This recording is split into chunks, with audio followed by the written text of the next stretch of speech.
देखो अब इधर देखो, प्रश्नावली 12.1 और ये जो चैप्टर का नाम है वो है पृष्ठीय क्षेत्रफल और आयतन। ठीक है, तो इसमें क्षेत्रफल निकालना है और उसका आयतन निकालना है। ठीक है, ये खोल। तो प्रश्न नंबर पहला है 5 सेंटीमीटर भुजा 5 सेंटीमीटर भुजा वाले 3 घन परस्पर सिरे से सिरे जोड़े जाते हैं। ठीक है, तो ध्यान रखना 5 सेंटीमीटर भुजा वाले हैं, ये तुम्हारे 5 सेंटीमीटर भुजा वाले 3 घन एक साथ जोड़ रहे हैं। एक घन है, ये दूसरा घन है, ये तीसरा घन है। अब देखना ये 5 सेंटीमीटर लंबाई का था, इसका मतलब ये 5 5 थे ना, तो इसका जो अब ये जो घन बन गया इसका पृष्ठीय क्षेत्रफल निकालना है। अब पृष्ठीय क्षेत्रफल निकालने के लिए पता क्या करेंगे, अब सोच रहे होंगे कि घन का एक घन का निकाल लो, दूसरे घन का पृष्ठीय क्षेत्रफल निकाल, तीसरे घन का पृष्ठीय क्षेत्रफल निकाल लो और जोड़ दो तो तीनों घन का आ जाएगा। गलत, क्योंकि जुड़ चुके हैं ना, तो ये वाले हिस्से छिप गए हैं इनके। तो अब ना एक नया घन नहीं घनाभ बन गया है। क्या बन गया? 5 5 और ये 5। अब टोटल कितना हो जाएगा? कितना हो जाएगा? 15। तो जो लंबाई है ना इस घन की, घनाभ की, वो तुम्हारी हो जाएगी 15 सेंटीमीटर।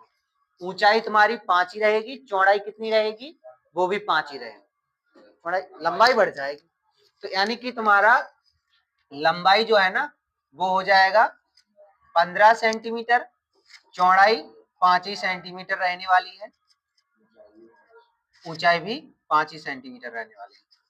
ठीक है, ये 5 5 हो गया। अब इस घनाभ का पृष्ठीय क्षेत्रफल, अब देखना घनाभ का पृष्ठीय क्षेत्रफल का फॉर्मूला क्या होता है? घनाभ का पृष्ठीय क्षेत्रफल, जो घनाभ का पृष्ठीय क्षेत्रफल है वो क्या होता है? 2 ब्रैकेट में LB BH और HL। बचपन से पढ़ते आ रहे हैं फॉर्मूला, लंबाई गुणे चौड़ाई प्लस चौड़ाई गुणे ऊंचाई प्लस ऊंचाई गुणे लंबाई, बचपन से पढ़ते आ रहे हैं। यही घनाभ का पृष्ठीय क्षेत्रफल का फॉर्मूला लगा दो। लंबाई है 15, चौड़ाई 5 प्लस चौड़ाई 5, ऊंचाई भी 5, ऊंचाई 5, लंबाई 15, 2। ये कितना हो जाएगा? 15.75 सेंटीमीटर, पचम 25, 15.75 जोड़ो तो कितना होने वाला है? 75 75 150 हो रहा है, 175, 2 175 सेंटीमीटर। गुणा कर दो तो कितना हो जाएगा? 2 पंचे 10, 17 दूनी 34 और 1 35, 350 सेंटीमीटर। ठीक है, तो ये आ जाएगा पृष्ठीय क्षेत्रफल। ठीक है, कितना आएगा पृष्ठीय क्षेत्रफल? 350 सेंटीमीटर। कोई दिक्कत तो नहीं है? ध्यान से। प्रश्न नंबर दूसरा है, एक लोहे का एक बेलनाकार पोल जिसका आधार का व्यास 26 सेंटीमीटर है। देखो क्या है, एक पोल यानी कि खंबा कह सकते हैं बेलनाकार का। ठीक है, ये लोहे का है, पोल मतलब खंबा कह सकते हैं या बेलन कह सकते हैं। ये देखिए अंदर से खोखला है इसलिए पोल बोलते हैं। जो लाइटों के लिए नहीं बने लगे होते, पोल लगे होते हैं। ठीक है, तो इसका जो व्यास है वो है 26 सेंटीमीटर, यानी कि यहां तक कितना है? 26 सेंटीमीटर।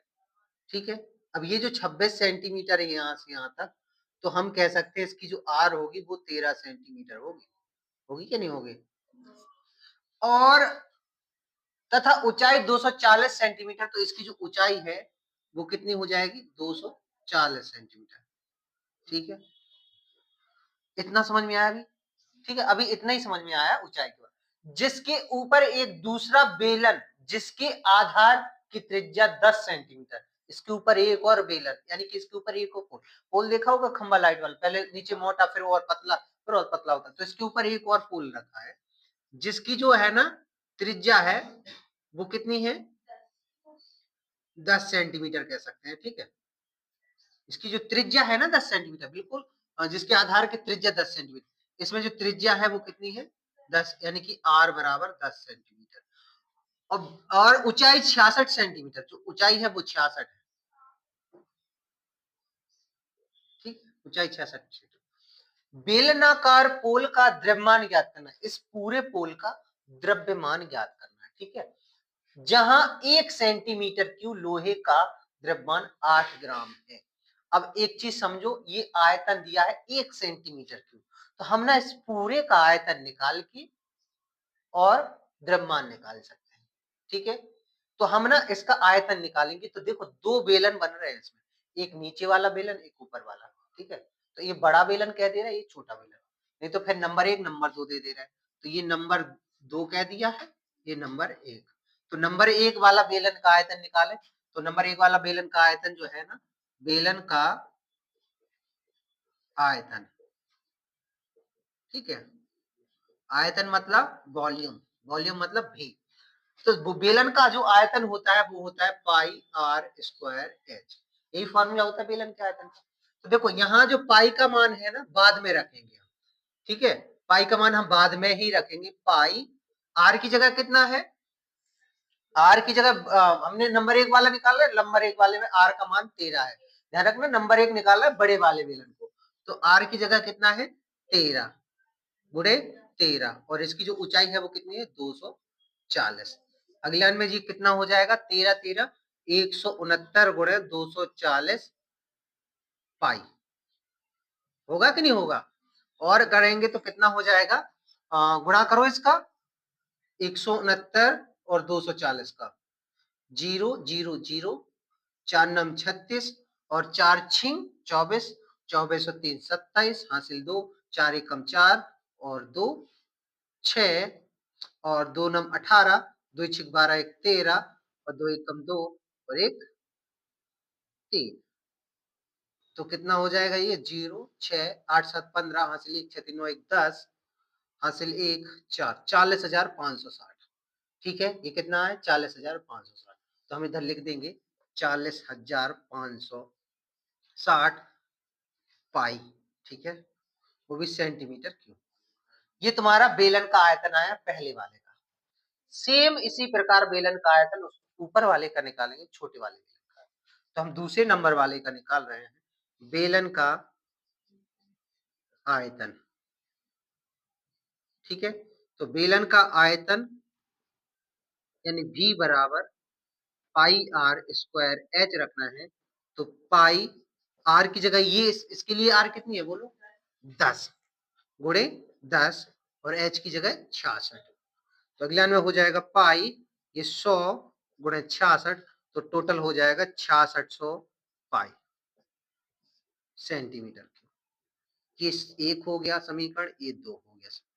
अब देखना ये पहले वाले गोले का आयतन है, यानी ये बड़े वाले गोले का आयतन है, ये नीचे वाले छोटे वाले बड़े वाले सॉरी ऊपर वाले छोटे वाले उसका आयतन है बेलन का, ये बेलन का आयतन है, ये बड़े वाले का है और ये छोटे वाले का। इन दोनों के आयतन को क्या हम करेंगे जोड़ देंगे, तो समीकरण 1 व 2 जोड़ दें, या फिर कहते हैं 1 व 2 को जोड़ेंगे, तो ये टोटल हो जाएगा, या फिर कह सकते हैं कुल आयतन बराबर भी लिख सकते हैं, कुल आयतन भी बराबर हो जाएगा, इसे V1 मान लें, इसे V2 मान लिया, ठीक है। तो V1 प्लस V2 हमने मान लिया तो जोड़ रहे हैं, तो V बराबर हो जाना, इसको जोड़ोगे तो 40,560 पाई प्लस, और प्लस कर दे रहे कितना है 6600 पाई, 6600 पाई, टोटल करो तो कितना आ जाएगा 0 6 6 5 11 हासिल 1 7 और 47,160 पाई, ठीक है। इनका जो कुल आयतन है वो कितना है 47,160 पाई, जी पाई में आया है, जी काय में आया पाई सेंटीमीटर के ऊपर, दोनों ये कुल आयतन आया दोनों का। अब इस पाई का मान रखेंगे 3.14, तो पाई का मान रखेंगे 47,160 गुणे 3.14, इसका गुणा करो कितना आ रहा है, देखो इन दोनों का जो गुणा आना है वो कितना आना है 1 4 8 0 82.40 सेंटीमीटर क्यूब, ठीक है। अब ये तुम्हारा किस में आया है सेंटीमीटर में आया है, पूरे गोले पूरे पोल का आयतन, ठीक है। अब ये पोल का आयतन, ठीक है। अब इसको क्या करेंगे 1 सेंटीमीटर क्यूब बराबर क्या दिया है 1 सेंटीमीटर क्यूब बराबर दिया है 8 ग्राम, ठीक है। 1 सेंटीमीटर क्यूब लोहे का द्रव्यमान 8 ग्राम, तो हम क्या करेंगे इसमें गुणा कर देंगे 148082.4 सेंटीमीटर क्यूब गुणे 8। अब इसमें 8 का गुणा करो, कितना आ रहा है? तो इसमें 8 का गुणा करोगे तो कितना आएगा? 11 लिख कर ही दे रहे हैं, 0 8 चौके 32 और 8 दूनी 16 17 18 19 हासिल 3 8 हासिल 1 8 8 64 65 और 8 8 64, ठीक है, 1184.65 1184.65 1184 की यहाँ, ठीक, 1184.65.9.0 ये तुम्हारा किस में आया? ग्राम में आया, ठीक है। अब 1 केजी बराबर होता है, कितना होता है? 1000 ग्राम। तो क्या करेंगे? 1000 का इसमें भाग दे देंगे, तो जो दशमलव वो खिसक जाएगा, वो कितना हो जाएगा? 1184.66 केजी, ठीक है, इतना हो जाएगा। चलो समझा? प्रश्न नंबर तीसरा है, एक बेलनाकार ठोस जिसके दोनों सिरे अर्धगोले के आकार के हैं। एक बेलन है, बेलन के आकार का ठोस है जिसके दोनों सिरे कैसे हैं? बेलनाकार, वो से अर्धगोले के आकार। तो देखना हमने ये बनाया बेलन, ठीक है। अब देखना दोनों सिरे, ये जो बेलनाकार है लेकिन इसके दोनों सिरे कैसे हैं? अर्धगोलाकार के। ये तो कैप्सूल की तरह बन गया, ठीक है।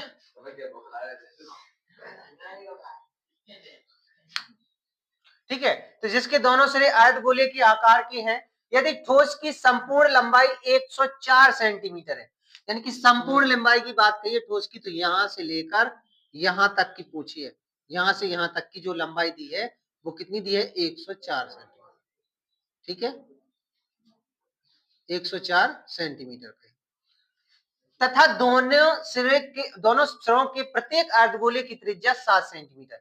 ये जो त्रिज्या है ना 7 सेंटीमीटर, यहां से यहां तक 7 सेंटीमीटर, यहां से यहां तक 7 सेंटीमीटर, त्रिज्या यहां से यहां तक 7 सेंटीमीटर, तो ये भी 7 सेंटीमीटर होगी। क्यों होगी? क्योंकि देखना अर्धगोले की जो त्रिज्या होती है वो चारों तरफ समान होगी ना, तो यहाँ भी 7 है तो यहाँ भी 7 होती है, यहाँ भी 7 होती, होती कि नहीं होती? तो इसमें भी 7 ही 7 होगी, तब ये भी 7 ही 7 होगी।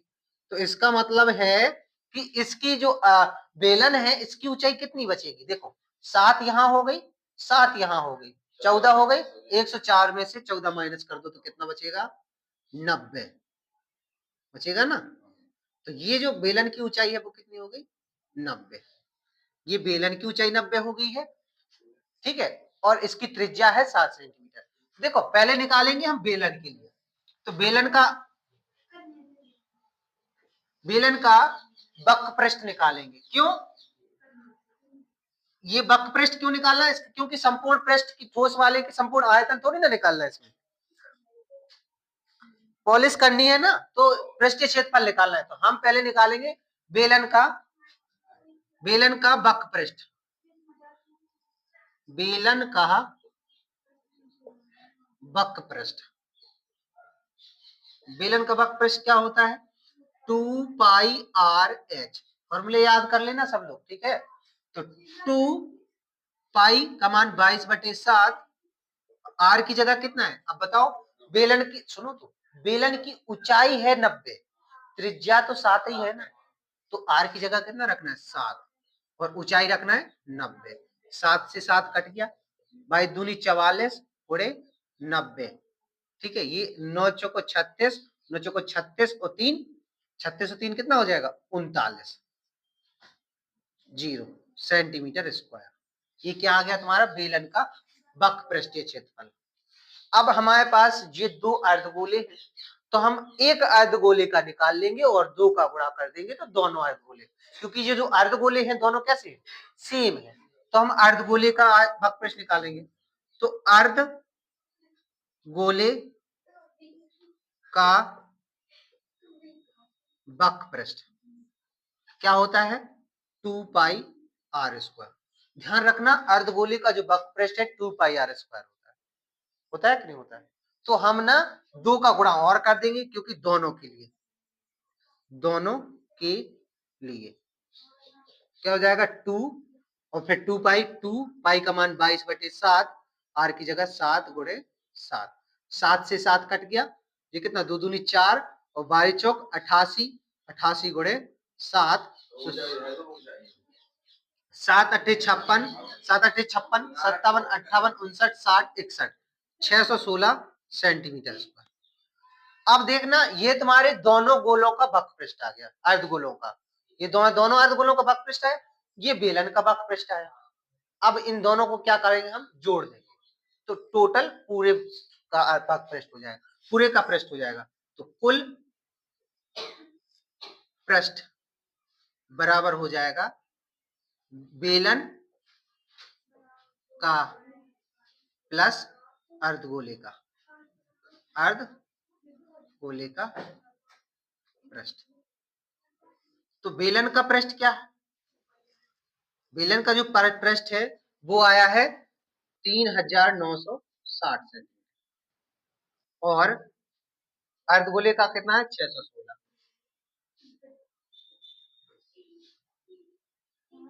दोनों को ऐड करो तो कितना आएगा 6 7 9 6 15 की 5 3 1 4, 4576 सेंटीमीटर स्क्वायर। ये तुम्हारा किस में आया, सेंटीमीटर स्क्वायर में। अब ये सेंटीमीटर स्क्वायर में आया, ठीक है। अब हम क्या करेंगे, 2 रुपए प्रति डेमी यानी डेसीमीटर। तो देखो जो सेंटीमीटर है, सेंटीमीटर के बाद क्या आता है, उससे जो 10 गुनी संख्या होती है वो होती है डेसीमीटर। अपन लोग पढ़ते हैं ना मिली सेंटी डेसीमीटर, तो अपन लोग मिलीमीटर ही है, ये सेंटीमीटर है, फिर ये डेसीमीटर है, फिर मीटर है। तो मीटर के लिए क्या करते हैं 100 यानी 1000 का 100 का भाग देते हैं, और डेसी के लिए कितने का 100 का, वो सॉरी 10 का। सेंटीमीटर से मीटर में जाने के लिए 100 का गुणा 100 का भाग देते हैं, और डेमी में जाने के लिए 10 का भाग। लेकिन एक चीज समझो, ये क्या है सेंटीमीटर स्क्वायर में, तो हम ना यहाँ कितने का भाग देंगे 100 का भाग देंगे, कितने का भाग देंगे 100 का। तो ये तुम्हारा किस में हो जाएगा, डेसीमीटर, डेसीमीटर में हो जाएगा, किस में हो जाएगा डेसीमीटर। अब देखना 2 रुपए डेसीमीटर के हिसाब से चल रहा है, तो हम क्या करेंगे 2 का और गुणा कर देंगे, 2 गुणे 4576/100। तो पहले 2 का गुणा कर देंगे फिर 100 का भाग दे देंगे।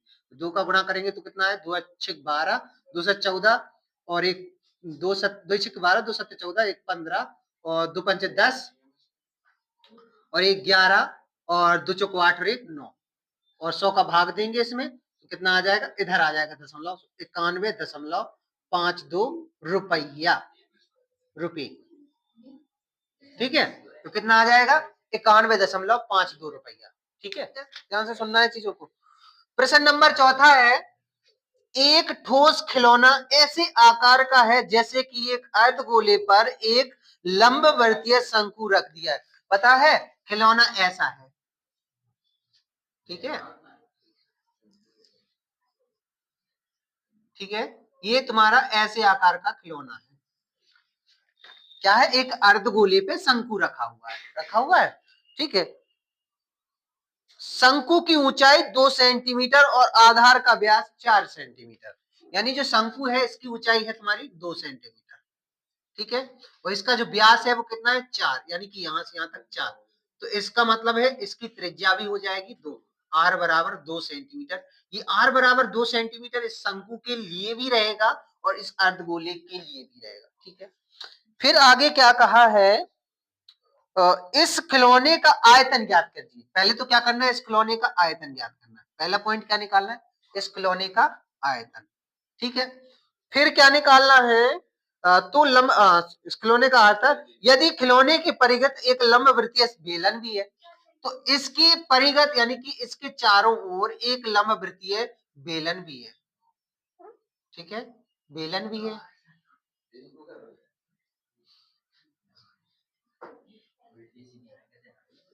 देखो ये बेलन भी है इसकी परिगत, ठीक है। तो इस लंबवृत्तीय बेलन और खिलौने के आयतन का अंतर, तो पहले देखो, सुनो ध्यान से, इस बेलन का आयतन भी निकालना है, इस खिलौने का आयतन भी निकालना है, और दोनों का डिफरेंस निकालना है, अंतर निकालना है, ठीक है।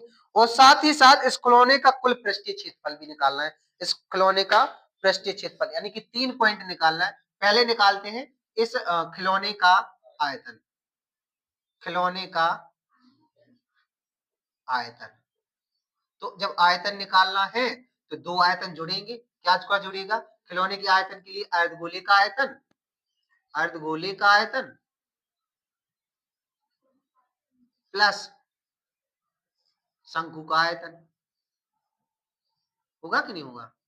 अब अर्धगोले का आयतन निकालो पहले, अर्धगोले का जो आयतन आएगा वो आएगा, अर्धगोले का आयतन निकालते हैं, अर्धगोले का आयतन बराबर 2/3 पाई आर क्यू। तो 2/3 पाई का मान कितना है, पाई का मान नहीं रखेंगे, पाई का आखिरी में रख देंगे, ठीक है, क्योंकि दशमलव में आने वाली चीज है ये, तो हम पाई का मान बाद ही में रखने वाले हैं।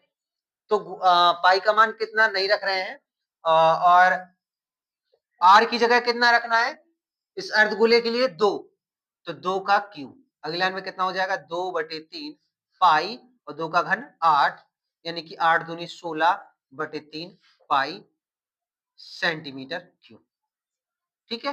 ये तुम्हारा अर्धगोले का आयतन, ठीक है, एक पॉइंट निकला अर्धगोले का। फिर निकालेंगे शंकु का आयतन, शंकु का आयतन, ठीक है। शंकु का आयतन क्या होता है, 1/3 पाई आर स्क्वायर एच।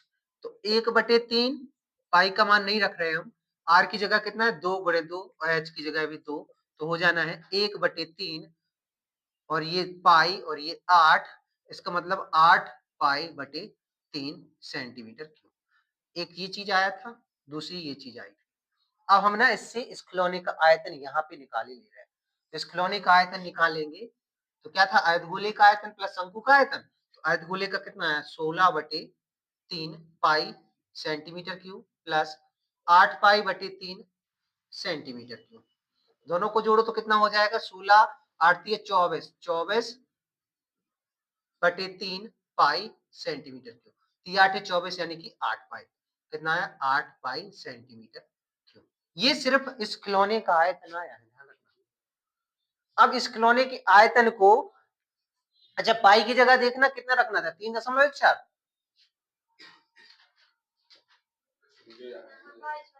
तो पाई का मान हम रखेंगे 22/7, तो 8 गुणे पाई का मान 22/7, तो कितना आ जाना है, 22 का गुणा कर दो, 8 दूनी 16, 8 दूनी 16 1 17, 176, और 7 का भाग दो 176 में, यानी कि 25.14 लगभग 25.14 सेंटीमीटर क्यूब।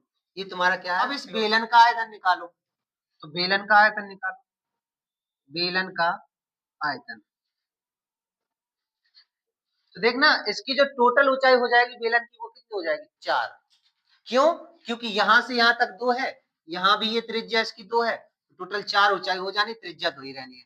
तो देखो बेलन का आयतन क्या होता है, pi r square h, pi r का मान कितना है 2 गुणे 2, एच की जगह कितना है 4, तो ये हो जाएगा 2 चौको 8 16 पाई, कितना हो जाएगा 16 पाई सेंटीमीटर क्यूब, ठीक है। तो इसका जो आंसर आएगा, इनका जो 16 गुणे पाई का मान रखो 22/7, तो आएगा 50.24 सेंटीमीटर क्यूब, ठीक है। अब देखो बेलन के आयतन और ये अर्धगोले का आयतन, सॉरी बेलन का आयतन और ये खिलौने के आयतन में अंतर निकालो, तो क्या करेंगे अपन लोग, अंतर निकालेंगे तो 50.24 में से 25.12 घटा देंगे तो कितना आएगा 25.12 सेंटीमीटर क्यूब, ठीक है। ये तुम्हारा इन दोनों के बीच का अंतर हो जाएगा। अब खिलौने का पृष्ठीय क्षेत्रफल निकालो, खिलौने का पृष्ठीय क्षेत्रफल, क्षेत्रफल बराबर हो जाएगा शंकु का प्लस अर्धगोले का क्षेत्रफल पृष्ठीय, ठीक है। तो शंकु के लिए क्या होता है पाई आर एल, और अर्धगोले का क्या होता है, अर्धगोले का क्या हो जाएगा 2 पाई आर स्क्वायर। अब देखना इस शंकु के लिए एल निकालनी पड़ेगी, तो एल क्या आएगी, एल स्क्वायर बराबर हो जाएगा आर का स्क्वायर प्लस एच का स्क्वायर, तो एल बराबर हो जाना है 2 प्लस 2 यानी कि कितना हो जाना, 2 दूनी 4 4 8 हो जाना है, तो 2√2 आ जाना है, एल बराबर आ जाना है 2√2। ठीक है, एल बराबर हो जाएगा, ठीक है, 4 प्लस 4 8 हो जाना है ना, तो ये हो जाएंगे तुम्हारे कितने 2√2। ठीक है,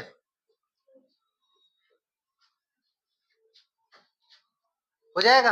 अब एल की जगह रख दो इधर, तो पाई का मान कितना है 22, पाई का मान पाई में रख दो, और आर की जगह रखो 2, एल की जगह 2√2 प्लस 2, पाई की जगह रखो पाई, आर की जगह 2/2, तो ये कितना हो जाएगा 2 2 दूनी 4 पाई, 4√पाई, तो ये हो जाना है 2 8√पाई। ठीक है, अब पाई कॉमन ले लो तो कितना आ जाएगा 8 प्लस 4√2। ठीक है, अब इसका 2 रूट का मान रख देना, चाहिए सेंटीमीटर क्यों में आंसर लिखो। ठीक है, और पाई का मान रख सकते हो।